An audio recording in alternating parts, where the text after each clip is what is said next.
Now, what's in your mind for Canelo next? I haven't really thought on either one. I don't think that. I think Canelo is probably going to be fighting in one of his next fights, maybe the next fight for a world title again. So we'll have to see what the landscape out there is. Still would love to see if, let's say, Miguel Cotto wins a Cotto-Canelo fight. Who wouldn't want to see that? The same, by the way, is with Lucas Matthysse.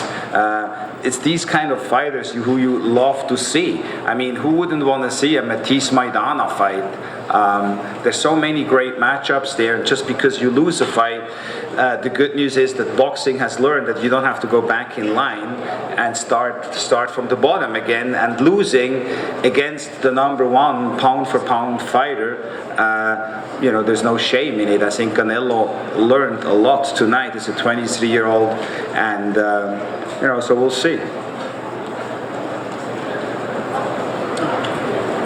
Richard, so I was just wondering what you thought about how quick you'd like to turn Canelo around, if you think it's important for him, after going through this massive promotional ordeal for the last several months and then suffering the loss tonight, if you think it's important for him to kind of get right back on the proverbial horse and get back into fighting, or if it's better for him to take a little bit of time off and kind of regroup and see where he goes from here. Well, that's totally up to him. I mean, totally up to him. I can see a reason for either one, but the fact is, he had a long camp, worked very hard for this fight, and I think now he should spend some time with his family in Guadalajara, and then when he's ready, we will be ready, and I know that the fight fans will be ready, because Canelo is an exciting fighter, and he's a very charismatic fighter, and as we've seen with Juan Manuel Marquez. I mean, after losing to Floyd Mayweather every second of every round, he became bigger than he ever was.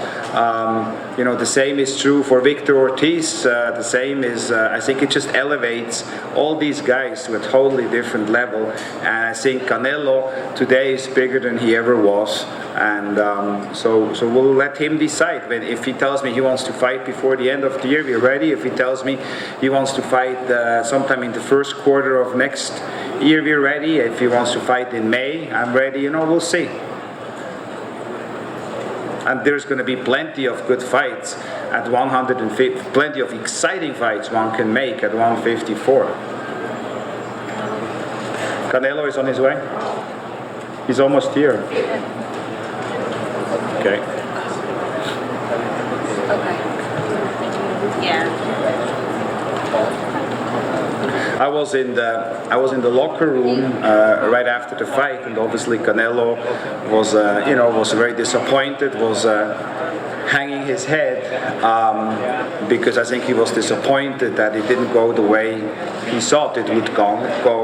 And I think that's not surprising for anyone, particularly for a 23-year young who had such big hopes to dethrone the pound-for-pound king. And I told him that the Yankees don't win every game either. Chivas de Guadalajara, they don't win every year championship either.